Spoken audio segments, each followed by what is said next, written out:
AP 쪽이 더 땡겨요. 더 땡겨요. 거기에도 다채롭다라는 게 느껴지죠.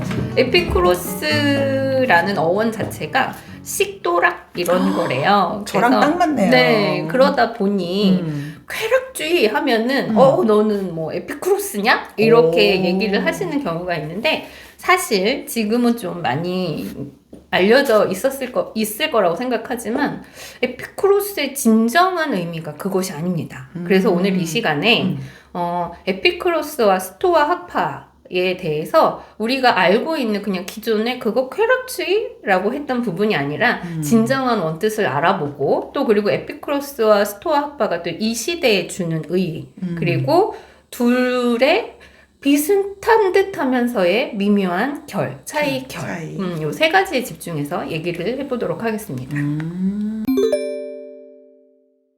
먼저 에피쿠로스는 341년, BC 341년에 에피쿠로스가 태어났어요. 근데 에피쿠로스 사람 이름이었어요? 네, 사람 이름. 스토아하는 사람이 아니에요. 아, 그래요? 근데 에피쿠로스는 에피쿠로스 이름을 따서 에피쿠로스였어요. 이야. 네.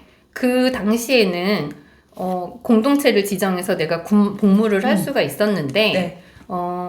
그 에피쿠로스는 부모님의 고향인 아테네에서 군복무를 하기로 합니다. 그리고 아테네라는 도시가 얼마나 흥미진진했겠어요. 좋은 동네죠. 네, 그래서 거기서 많은 학문적인 자극을 받고 있었는데 알렉산더 대왕이 죽고 나니까 페르디키스라는 왕이 잠시 그 자리를 물려받았었는데 그때 그 왕은 정통 그리스인이 아니라 다른 데서 태어난 사람들에 대해서 이주 정책을 펼쳐요. 그래서 클로폰이라는 섬으로 이주를 시켜요. 그러니까 에피쿠로스가 거기에서 내가 이제 공부에 대한 자극은 받았고 이 공부를 계속 이어가기 위해서 데모크리토스 네.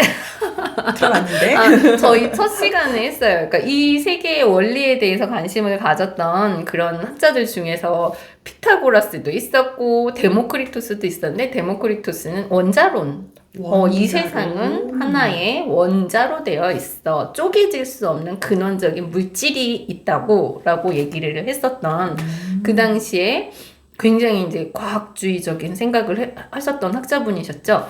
그 계열에 있는 제자분에게 수학을 하게 됩니다. 그래서 이 시기의 공부가 에피쿠로스에게 어떤 영향을 많이 줬어요. 그런 원자론을 이어받아서 이 세상 만물은 그냥 하나의 원자적인 구성인 것이고 세상 자체가 그런 것이고 어떤 목적과 사명이 아니라 우리 주어진 삶에서 최선을 다하다가 물질로 돌아간다 라고 생각을 했던 거죠. 되게 무미건조하고 딱딱한 느낌인데요. 그렇죠. 그분한테 중요한 건 그러면은 사명이 중요하지 않고 목적이 중요하지 않다면 도대체 삶에 있어서 뭐가 중요하지? 라고 생각하니까 어떤 물체를 봐도 아니 나도 물질이지만 쟤도 물질이고 강아지도 물질이고 늑대도 물질이고 소도 물질인데 가만 보면 물질은 공통성이 있어. 뭐냐면 고통 싫어해. 저네요? 하다못해 식물도 그럴 거예요. 말을 못해서 그렇죠. 그래서 모든 생명체는 고통을 피하고 그리고 즐거운 걸 찾게 돼 있어. 그래서 나는 이 세상의 어떤 원리는 정의나 명분이나 사명이 아니라 행복하고자 하는 거라고 생각해. 고통을 피하고 행복하고자 한다. 네. 그런데 그 행복이 적어도 아리스토텔레스가 말하는 그 행복과 내 행복은 달라라고 에피쿠로스는 생각을 하는 거죠. 그래서 결국 내 행복은 내가 챙기는 거야. 신이 챙겨주는 것도 아니고 내 행복 내가 챙기는 거라 나 자신밖에 믿을 게 없어. 이상하게 귀결이 되게 개인적인 개인주의적인 결과로 이제 귀착이 되는데요. 그렇게 행복을 이야기를 하다 보니 그래 그러면은 뭐 실컷 먹고 내 몸을 위해서 하고 싶은 거 다 해주면 되겠네? 그랬더니 에피쿠로스가 그렇게 생각하는 거예요. 그게 정말 행복인 건가? 나를 위해서 나한테 술을 잔뜩 부어줬어. 원하는 만큼. 그러면 난 어떻게 되지? 결국 행복을 취한다고 했는데 결과적으로 고통스러워지잖아. 토하고 위장병 생기고 네. 머리 아프고 일 못하고 힘들어지잖아요. 몸도. 그러니까 행복이 그게 아닌 것 같아. 나를 위해서 원하는 만큼 막 먹었어. 아침부터 먹고 하루에 5끼 먹고 또 야식 시켜 먹고 간식 먹고 또 달달한 거 챙겨 먹고 했더니 비만이 됐어. 그래서 계단 올라가기가 너무 힘들어. 힘들죠. 고통스러워. 나를 위한 게 맞을까? 아닌 거죠. 그러면 진짜 행복은 뭘까? 그런 넘쳐나는 탐심과 욕심, 그 무절제함에서 나를 가장 안정적인 상태, 안 아플 곳으로 가져가는 거죠. 맛있는 거 찾아서 먹고 막 하고 싶은 대로 막 즐겁게 사는 것이 행복이 아니라 그러면 그렇게 살다가는 직장도 인생 잃게 망해. 되시고 통장에 돈도 땡전 한 푼 없게 될 것이고 그러면 나중에 너는 더 비참하니까 고통스러워지잖아. 그러면 너를 가장 안 비참하고 안 고통스럽게 만들려면 어떻게 해야 돼? 넘쳐나지 않게 내가 막 과식하지도 않고 욕심부리지도 않고 내가 막 무절제하지 않는 상태에다가 나를 두는 게 나중을 생각하면 가장 행복한 거란다 라고 이야기를 하게 되죠.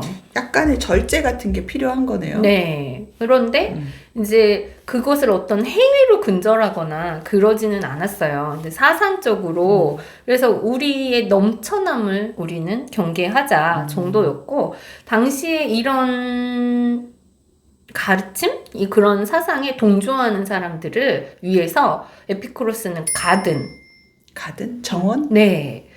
그 가든이라는 공동체를 만들어서 정원에서 그런 사람들과 함께 공동체 생활을 하게 됩니다. 그래요? 강의도 하고 같이 생활하면서 자기가 이제 솔선수범하는 그런 모습도 보여주면서 거기에 모인 사람들은 그럼 그 의식에 동조하기 때문에 에피쿠로스처럼 소식하고 빵하고 물만 먹었대요. 한평생. 많은 빵도 아니고 그냥 딱 건조한 빵 한 조각과 물 먹고 치즈는 있었지만 가끔 먹었대요. 매일 먹으면 그 행복을 모르니까. 가끔씩 먹으면 아 행복해 하는데 매일 먹으면 또 치즈네 뭐 이러잖아요. 그러니까 가끔씩 먹었다고 해요. 그러니까 얼마나 그 삶이 우리가 생각했던 에피쿠로스 쾌락과 멀었는지 왜 아시겠죠? 이렇게 근데 사람들은 오해를 했을까요? 자기의 좋은 것만 취해서 그런 건가? 그냥 이름이 한몫하지 않았을까. 그리고 본인이 얘기를 하기를 자기는 쾌락을 설명하고 쾌락적인 삶을 당신들에게 소개하고 진정한 쾌락을 알려준다고 입으로 계속 쾌락을 이야기를 하니까 이 세상의 행복은 쾌락이다 라고 얘기를 하니까 사람들은 쾌락을 알려주는 쾌락의 대명사구나 라고 생각하는데 저희가 생각하는 쾌락하고 되게 다른 거죠. 듣고 싶은 것만 듣고 자기가 나름대로 해석해서 에피쿠로스는 쾌락이야. 쾌락은 마음껏 즐기고 행복하고 막 놀고 먹는 게 쾌락이야 라고 했지만 실제로는 그거는 굉장히 비참한 결과를 낳기 때문에 내가 그런 것으로부터 최대한 안전하게 사는 것을 선택하는 것이 에피쿠로스주의, 에피쿠로스 학파다. 그리고 되게 좀 느낌적으로 보자면 그래가지고 막 항상